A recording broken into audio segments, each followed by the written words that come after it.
Bienvenidos al octavo capítulo de Proyecto Chachalaca. En esta ocasión nos encontramos con Joel Flores de la Universidad Popular para grabar el capítulo relacionado a la cultura de la muerte. ¿Qué tal, Joel? ¿Cómo estás? Bueno, es un gran gusto compartir otra vez con ustedes, amable audiencia, y también contigo, Amaru, sobre un tema tan apasionante como el que tendremos ahora.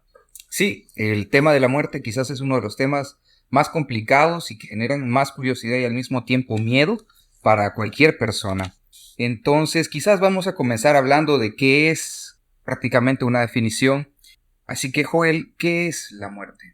Vaya, qué buena pregunta para comenzar este diálogo, Amaru. Y es que la muerte la podemos interpretar de diferentes maneras, sociológicas, antropológicas, religiosas, como también biológicas. En esta última, de una manera biológica, se considera la muerte como el fin, como el cese de las actividades que entraña la vida.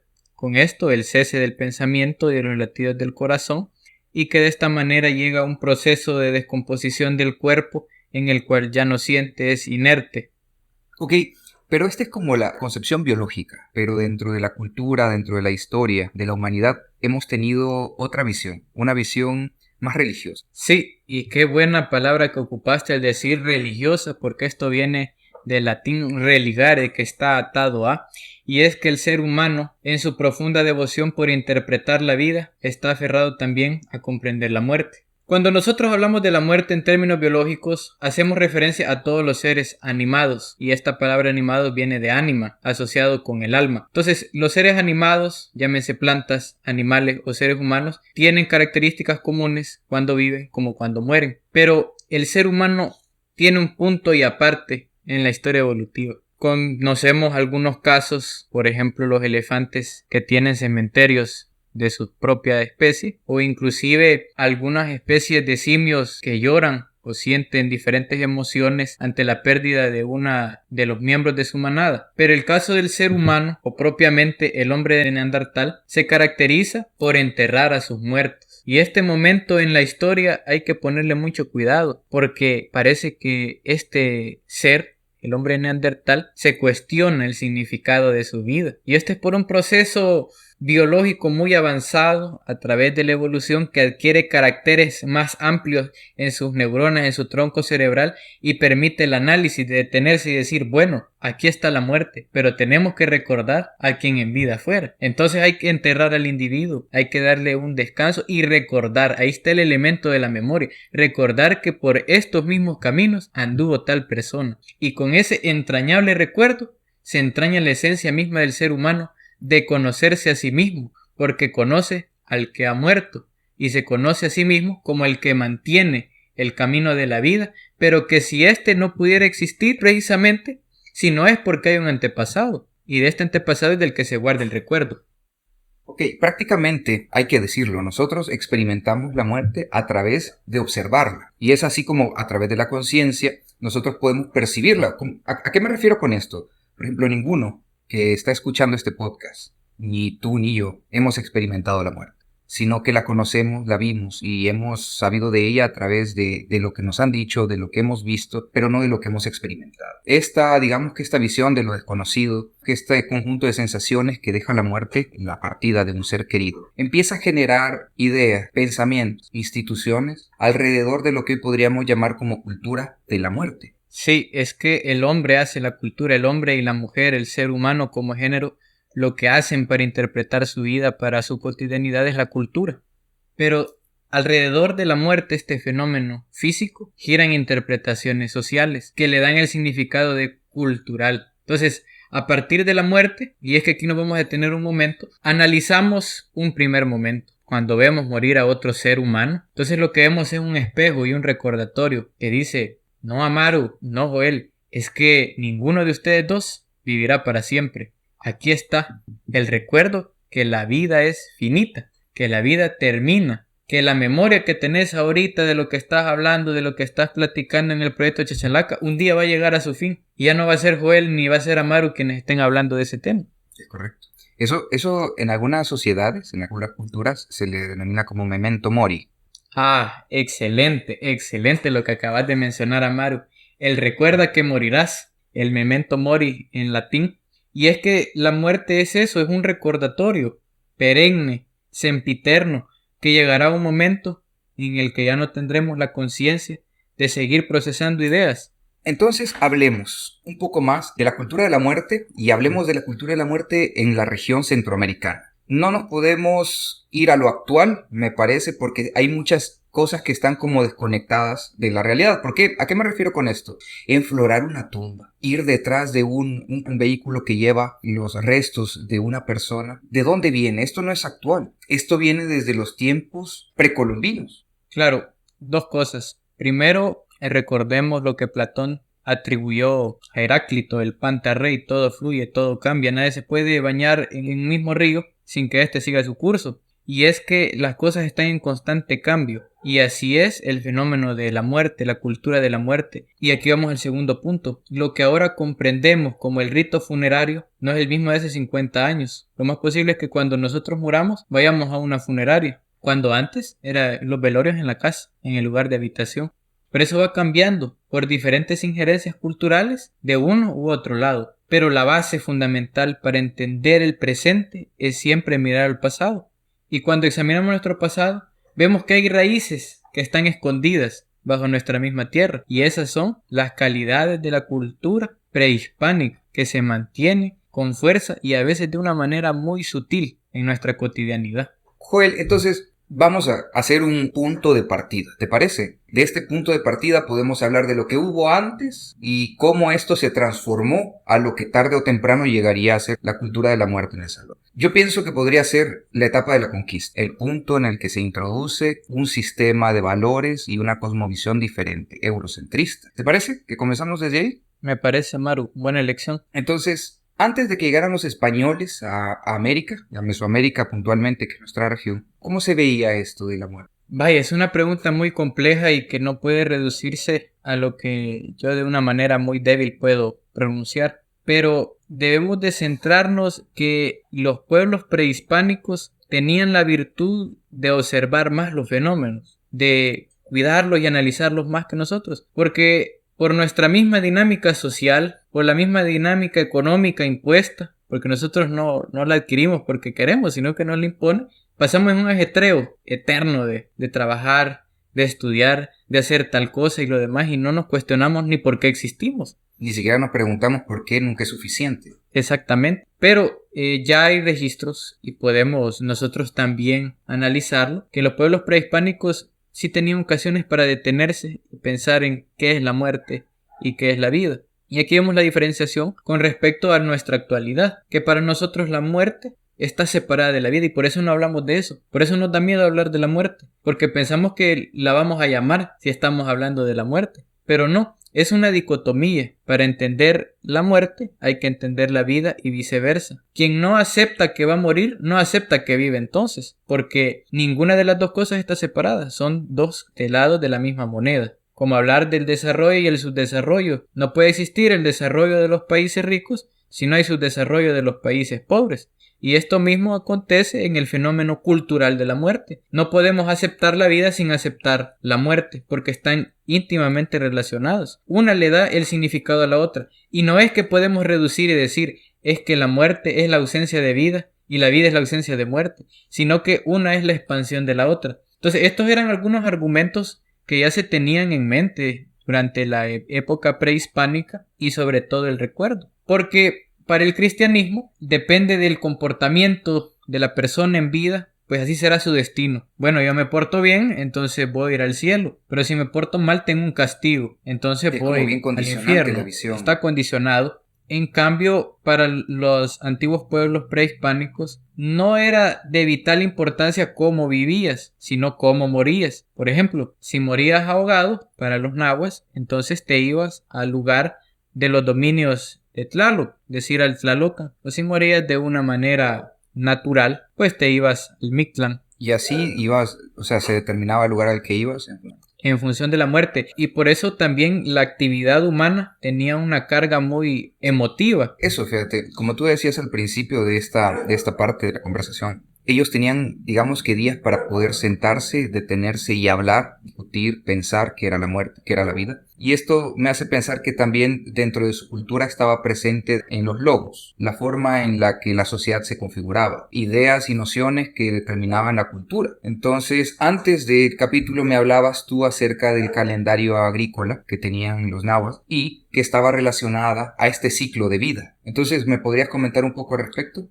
Sí, generalmente se dice que el calendario agrícola estaba compuesto por 20 periodos de 18 días. Curiosamente, en 7 periodos había momentos específicos en los que se recordaba a los muertos. Porque quien muere no es apartado de la memoria, sino que siempre se trae consigo porque tiene toda esa carga del antepasado y porque también es parte del proceso y del ciclo agrícola. Porque los restos de quien muere son los que nutren la tierra para que siga floreciendo la cosecha. Y por eso es que el calendario agrícola tiene una correspondencia primero económica, porque ¿cuál es la base económica de los pueblos prehispánicos? Es agrícola. Entonces, en torno a este proceso económico de producción gira también un proceso cultural del entendimiento de la vida, porque está en función de los cultivos. Prácticamente esa era la forma en la que vivían y esto configuraba la manera. Siempre hay como una especie de, nuevamente, dualidad entre la cultura y la sociedad. La sociedad a la larga determina la cultura, pero también la cultura a la larga va transformando poco a poco la sociedad.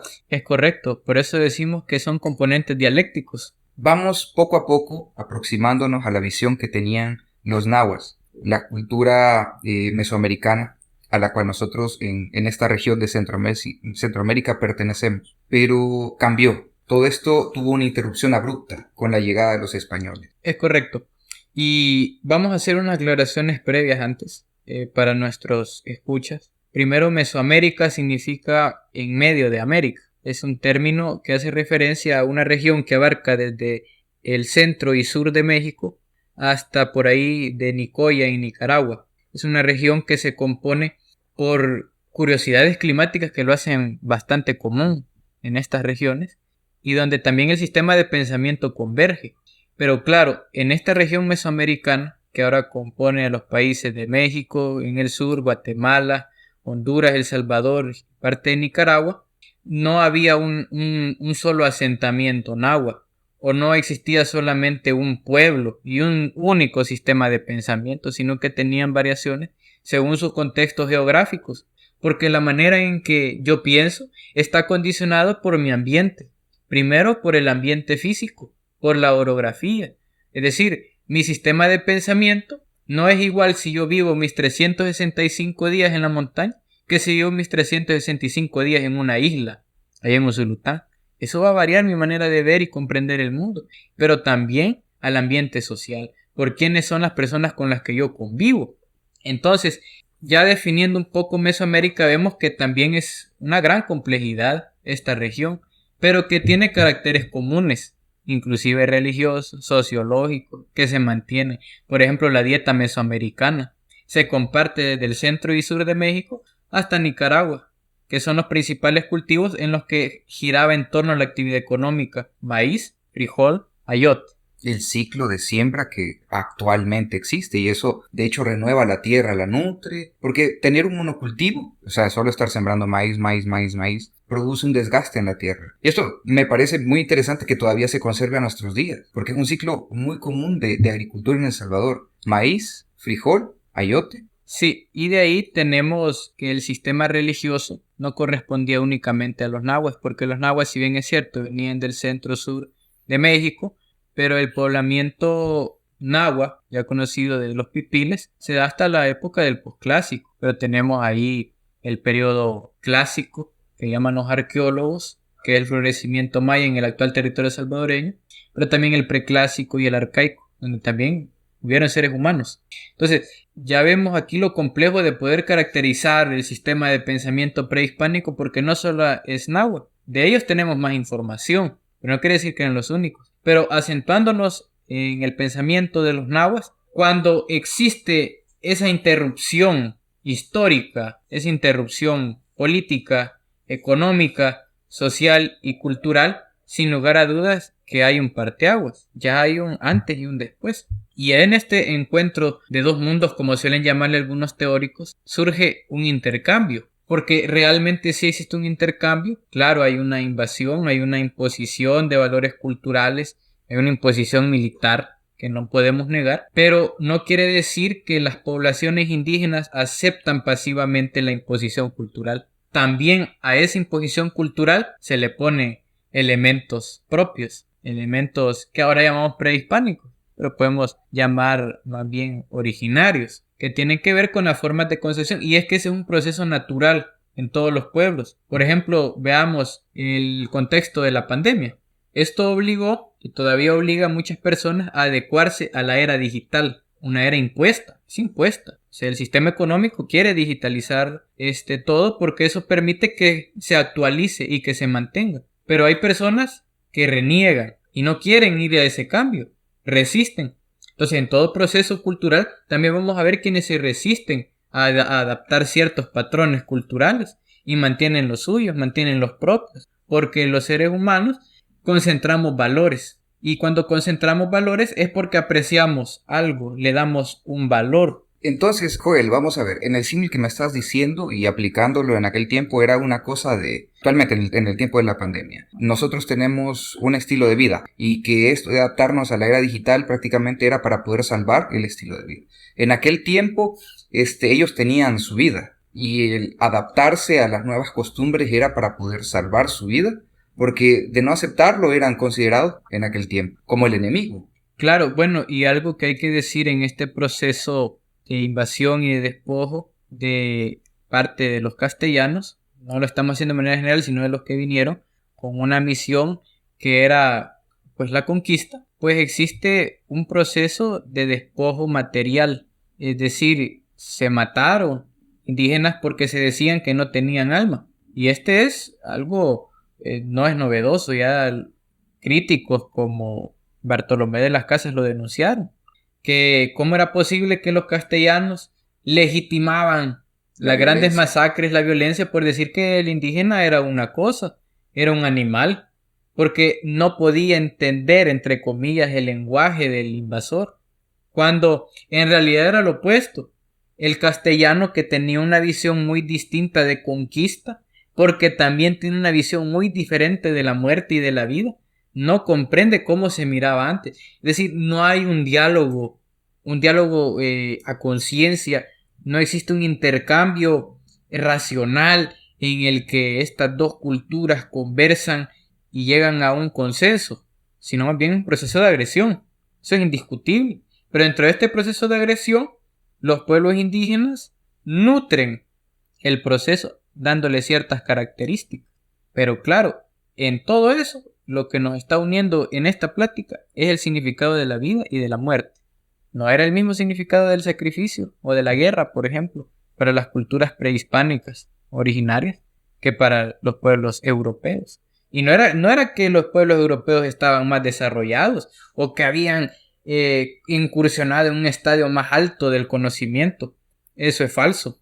Sino que se adecuaba a su contexto, como los pueblos originarios estaban de acuerdo a su contexto, ya lo decíamos, a su espacio geográfico y a su espacio social. Les era funcional.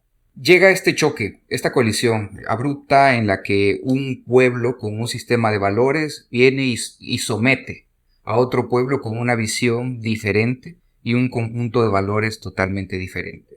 Esto genera un proceso de sincretismo cultural. ¿Nos podrías explicar qué es el sincretismo y cómo este sincretismo se amalgamó en algún momento, se solidificó y poco a poco se fue transformando en lo que hoy en día conocemos como la cultura de la muerte? Podríamos decir, los ritos, los mitos que existen alrededor de la muerte en las creencias centroamericanas. Sí, bueno, y qué figura tan interesante el sincretismo, que es una combinación de elementos entre los viejos caracteres que buscan pervivir ante una imposición y los que se imponen propiamente. Es como que tengamos una licuadora y echemos por una parte nuestros valores como conquistadores castellanos y que por otra parte pongamos nuestras percepciones como pueblos, no solamente uno, sino como pueblos originarios, y que le dan un sabor interesante, un color interesante.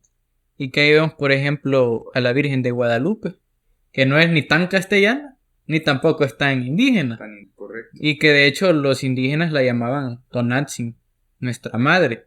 Y que inclusive está registrado en algunas crónicas de los propios evangelistas, que estos se enojaban con los indígenas porque no la llamaban Virgen, sino que la llamaban Tonantzin. ¿Quién era Tonantzin? Nuestra madre.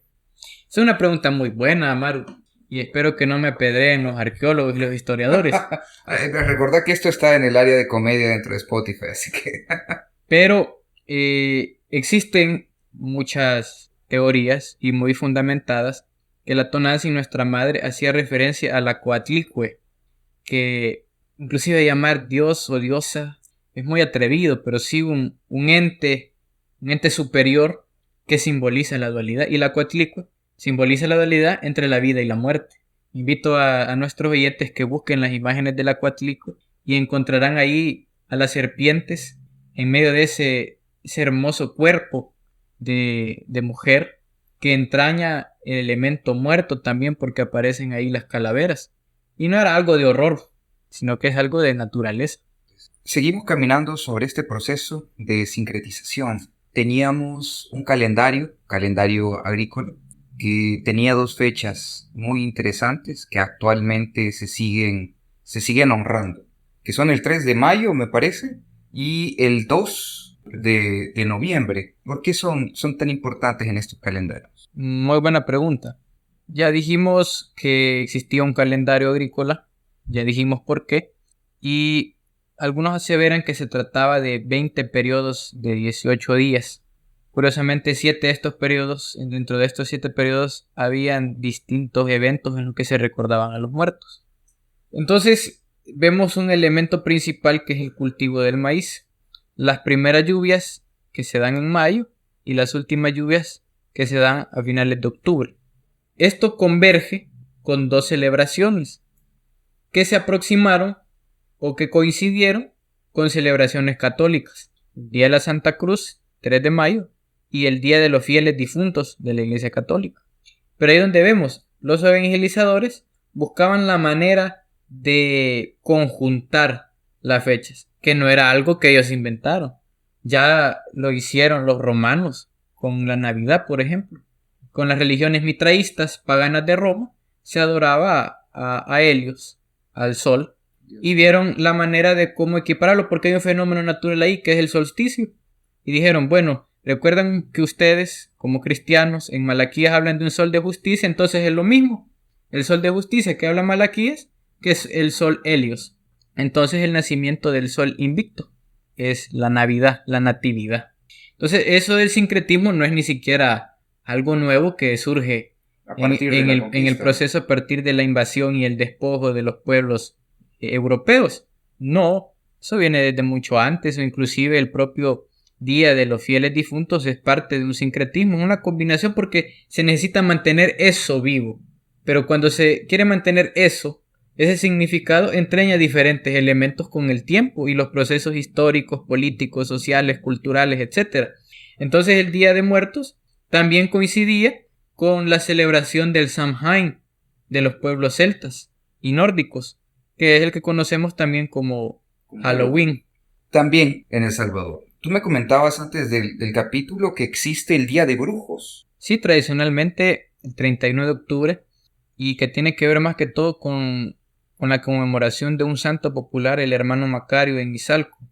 Aunque habría que ver cuál es la correspondencia con las fechas. Con las fechas, correcto, porque volviendo a lo que me preguntabas en un principio, pues los evangelizadores conjugaron el inicio de la época lluviosa en mayo para instalar el Día de la Cruz y el final de la época pluvial de la época lluviosa con el Día de los Santos Difuntos. Entonces ahí es donde son dos celebraciones distintas que no son propiamente indígenas, pero tampoco son propiamente europeas, católicas, sino que entraña un sincretismo, hay una convergencia de significados, porque imaginemos el Día de la Cruz, la Santa Cruz, la vamos a ver adornada con frutas. ¿Y con qué fruta la vamos a ver?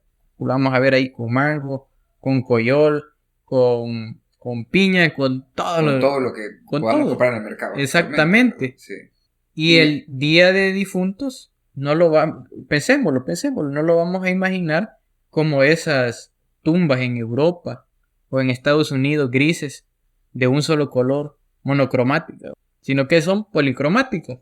Por ejemplo, hace poco venía yo en una coaster y miraba una cuestión tan hermosa y era los detalles de unas vendedoras de San Miguelito que llevaban consigo flores para el Día de Muertos. Eran flores artesanales y los colores eran azul, un azul muy brillante, color amarillo y color rojo.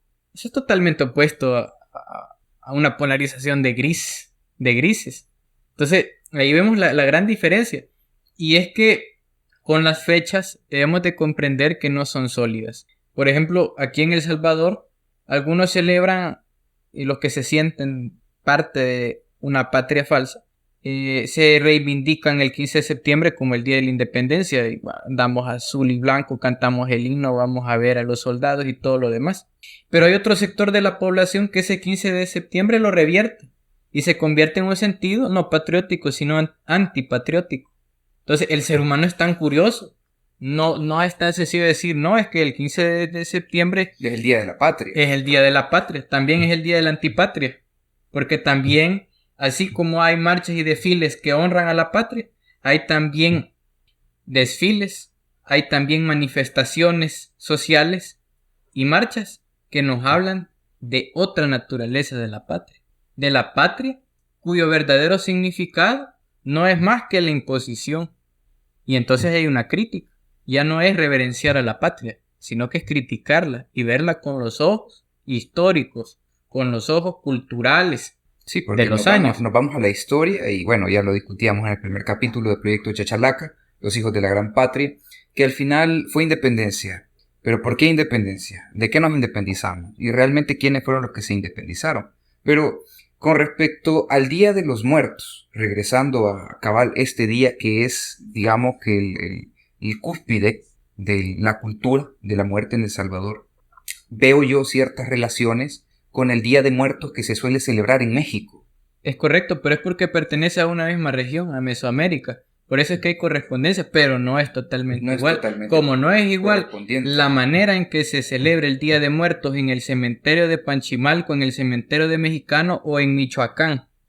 Es total, no totalmente diferente, guardan cierta relación, pero sí podemos ver que, por ejemplo, en México se monta un altar, se pone una fotografía de los seres queridos que ya no se encuentran, se hace dentro de este altar, se pone comida, se ponen cosas que le gustaban a las personas que ya no están. Y si nos vamos a la versión salvadoreña, por lo menos una que yo he visto y que me ha parecido interesante también es Oriente, que la gente va todo el día, pasa en la tumba, toma, come, está toda la familia, pone música. Y más allá de un día de tristeza, me parece más como un día de celebración. Qué bien esa observación que hiciste, Amaru. Te vamos a dar un premio. Sí. Porque aquí ya entra un elemento antropológico, sociológico, que es la fiesta. ¿Qué es la fiesta? ¿Y qué compone la fiesta? Primero, la fiesta es una interrupción del tiempo. El tiempo en una fiesta no es igual que el tiempo en el que estás trabajando. El tiempo se dilata, se expande, buscas expandir lo que dure más. Y especialmente con ciertos brebajes. También, exactamente. Y es que es uno de los elementos principales en las fiestas. ¿Cómo no te vas a imaginar una fiesta popular si no es con guaro? O con chicha. O con música. O correcto. Con bailes, con chistes, con irreverencias, porque la fiesta es irreverente. Es cierto, la fiesta es como una interrupción a la cotidianidad. A la normalidad, al curso normal del tiempo. Entonces hay una interrupción y ahí surgen las fiestas. Y es curioso que nuestros pueblos, nosotros somos fiesteros. Culturalmente somos muy fiesteros. Súper, sí. A nuestros oyentes les podemos decir que asocien un viernes sin salir a fregar. Es que tal vez trabajan sábado en la mañana, pero aún así hay escapado. Igual así ya saben que es viernes y el cuerpo lo sabe. Es correcto. Y así igual, por ejemplo, hasta los niños, por ejemplo. El niño, pensemos en la mayoría de niños, interiorizan que faltan 8 meses para que sea Navidad, pero ya están pendientes de que llegue el 24. Porque esperan que llegue ese día en el que va a haber licencia de dormirse tarde. porque todos están Hay descontrolados. permiso de la coronela para poder ver tele esta noche. Hay permiso de todo y esas son las fiestas. Pero en el Día de los Muertos hay licencias interesantes. Y en este caso es ir a hablar con los muertos, es recordar a los muertos, es llevarles presentes. Porque el recuerdo no solamente es, yo lo voy a pensar, sino que también voy a hacer ciertas cosas que hacía con el difunto. Por ejemplo, voy a llevarle una pachita de chamaco, porque le gustaba tomar. Chamaco, O le gustaba cigarros, que trenzuda, también he visto cigarro. que los encienden sobre la tumba, dejan que se consuman, están ahí, pasan el rato. Sí, he visto esa. Es parte de convivir y darte cuenta que si bien es cierto, el cuerpo ya no está entre la comunidad, pero sí está la esencia, está el recuerdo y ese es el que no muere. Y eso es lo que se va a celebrar, la comunión. Y por eso es que no hay una celebración tan viva que el Día de Muertos. Qué contrastante al final. Vamos a ver de este ritual, en el Día de los Muertos, me imagino que como todo, tiene un significado. Enflorar, ¿tiene alguna razón de ser? Es otra muy buena pregunta. Creo que vamos a hacer un banco de preguntas del Sí. programa Chachalaca que son muy buenas, la verdad. Esto puede ser examen de historia para algunas personas más adelante. Así Sí, que sería bueno que lo vayan tomando en cuenta. son muy buenas, hasta me dejan en qué pensar con esto de las flores. Bueno, ¿Por qué te digo esto? También, disculpa que te interrumpa. Porque el otro día que yo me encontraba en una fiesta familiar, mi tía comentaba sobre el fallecimiento de mi abuelo. A mi abuelo lo secuestraron. Ya después de cierto tiempo de secuestrado, por fin encontraron el cuerpo. Ahora, durante este periodo en el que él estuvo secuestrado, la gente llegaba a la casa y ya la gente se empezaba a presentarse, llegaba con comida, llegaba, como tú decías, antes los velorios se hacían en casa. Y pues en ese tiempo, en esa época, ya hablar de alguien secuestrado ya era como una visión fatalista de lo que podía suceder. Esto era en Oriente, en Morazán. Entonces, comentan que cuando por fin se encuentra el cuerpo, empiezan a llevar flores, hacen un gran corredor de flores en la casa. Y pues me queda esa idea de que hoy en día se llevan flores, pero las flores, si te pones a pensarlo, son disparejas con el momento.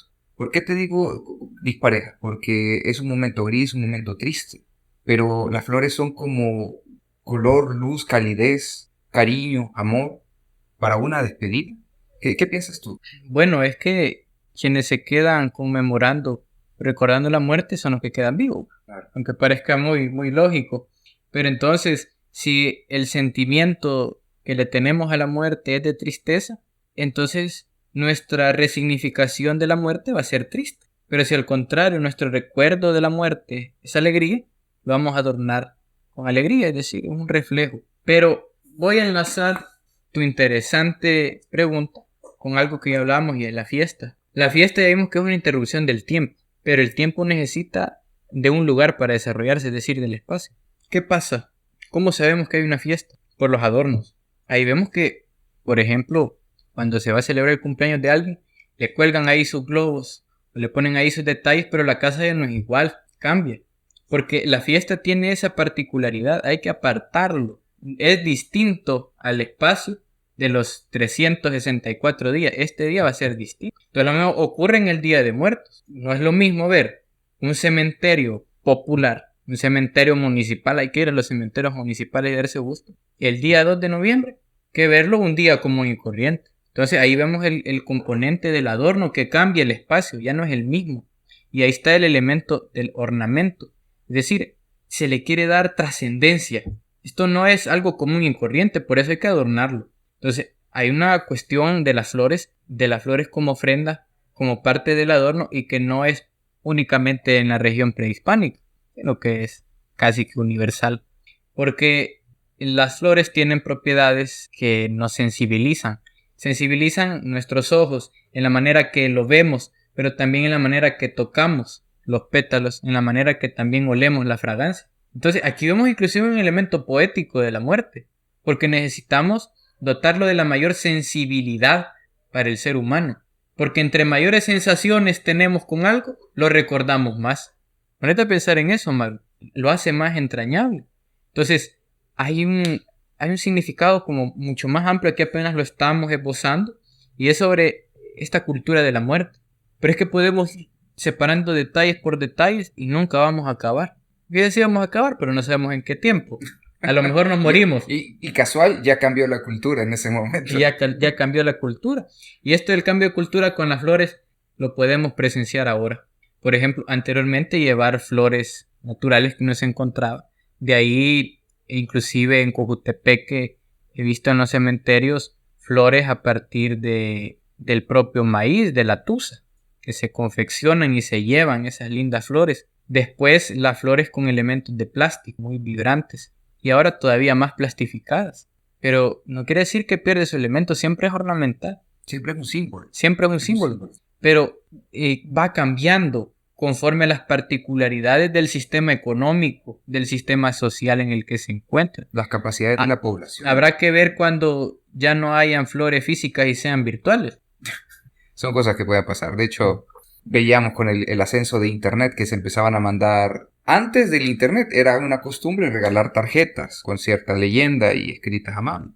Después, con la llegada del Internet, esto se convirtió virtual. Me imagino que culturalmente podríamos llegar a algo muy parecido. Porque, por ejemplo, hoy estamos viendo las flores virtuales, que sabes que sí existen las flores virtuales, eso de las transferencias, creo que serían las nuevas flores virtuales que están tomando la sociedad actual. Interesante. Ok, Joel, me ha parecido muy interesante. Y la verdad es que pienso yo que, por cierto, tenemos que la muerte llega a la vida de todos nosotros. Pero con esta visión al pasado, con este pequeño viaje, que probablemente lo vamos a hacer en 2 partes, porque todavía falta mucho de qué hablar. Y me gustaría que habláramos también acerca de los santos populares, que habláramos acerca de los ritos, porque ya tocamos hoy un poco de las costumbres. Pero vamos a ir terminando y vamos a dar paso al siguiente capítulo donde hablaremos estos temas y quedaríamos pendientes siempre con el compañero Leonel, que en esta ocasión no se encuentra. Solo un par de cosas más. ¿Es dentro de la cultura latinoamericana la muerte una visión negativa? Otra muy buena pregunta. La visión, a mi manera de ver, nunca puede reducirse a bueno o malo, positivo o negativo. Para mí, ante un mundo tan complejo, los fenómenos son igualmente complejos. Parece que la dinámica actual de nuestra patética vida y ridícula vida nos hace engendrar una visión negativa de la muerte porque negamos también nuestra vida y funcionamos más bien como prototipos dentro de un sistema social y nos despersonalizamos y nos cosificamos. Para las cosas, la muerte es negativa porque ya no funciona, pero para los seres vivos sigue su ciclo. Es un paso más. Dependerá cómo las nuevas generaciones interpretan entonces la muerte, porque cada vez la muerte tiene un significado tan curioso que se le acepta por un lado y se le niega por el otro a conveniencia, cuando únicamente es parte de un mismo asunto. Qué interesante. Y bueno, estas nuevas generaciones, nuestra generación, el contacto que tiene directamente con la muerte, lo que vemos en las noticias, que andate tantos años atrás no era así. Mira los videojuegos, prácticamente jugando Fortnite te puedes morir 60 veces en una noche. En los videojuegos, la virtualidad de esto. Y no sé si decir que está presente ya silenciosamente, la podemos encontrar casi en todo lo que existe, en la cultura, la pintura, la música, el teatro. Es que la sociedad se va virtualizando de manera vertiginosa. Por ejemplo, recordarán si tenemos oyentes de generaciones pasadas, cuando los velorios no eran en caja, sino que eran el cuerpo de la habitación, por ejemplo, o lo llevaban en una hamaca a enterrar. Ya después viene la caja y al cuerpo lo cubre un vidrio. Pero ahora, por ejemplo, con el COVID apareció una forma diferente del rito, porque ya no se deja enterrar con el gran público. Es decir, como que paulatinamente se pierde el contacto con el muerto y el muerto ya no lo podés tocar, ya no te sentís como parte de él porque él ya se murió, pero es al contrario, así como ves al cadáver, a ese mismo proceso vas, es lo que nos espera.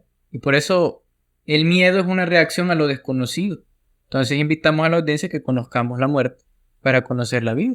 Sí. Solo Me gustaría agregar, para ir terminando este capítulo que me ha parecido muy reflexivo y muy interesante, y es que dentro de lo que podemos saber de la vida con el nacimiento y de la muerte con el fallecimiento, es que entre estos dos puntos de nuestra vida, porque forman parte de ella, pasa y corre el tiempo. Y aquí una pequeña reflexión de digamos que un par de conversaciones que tuve este día con algunas personas. Conocí a alguien que para poder llegar al trabajo tarda 3 horas y para poder regresar a su casa le toma como 4 horas poder regresar. 3:30 cuando el tráfico está bueno. Entonces me hace pensar, pasa 8 horas trabajando, 9 digamos si tomas la de la comida, 7 horas viajando, que ya son 16 horas.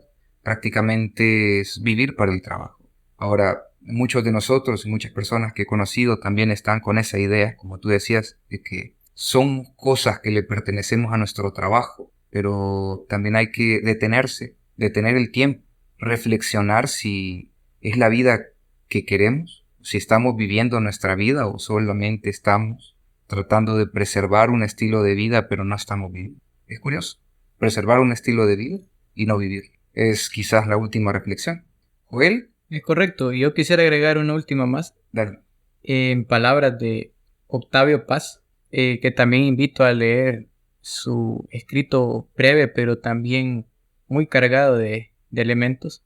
Todos Santos, Día de Muertos, donde hay una parte muy interesante en la que dice: la muerte es un espejo que refleja las varias gesticulaciones de la vida. El culto a la vida, si de verdad es profunda y total, es también culto a la muerte. Ambas son inseparables. Una civilización que niega a la muerte acaba por negar a la vida. Excelente. Joel, gracias por venir a este capítulo. Siempre es un gusto tener a la Universidad Popular en Proyecto Chachalaca. Esperamos poder contar con ustedes más adelante. Excelente. Y un abrazo muy fuerte a cada uno de nuestros escuchas. Saludos. Nos escuchamos en la próxima.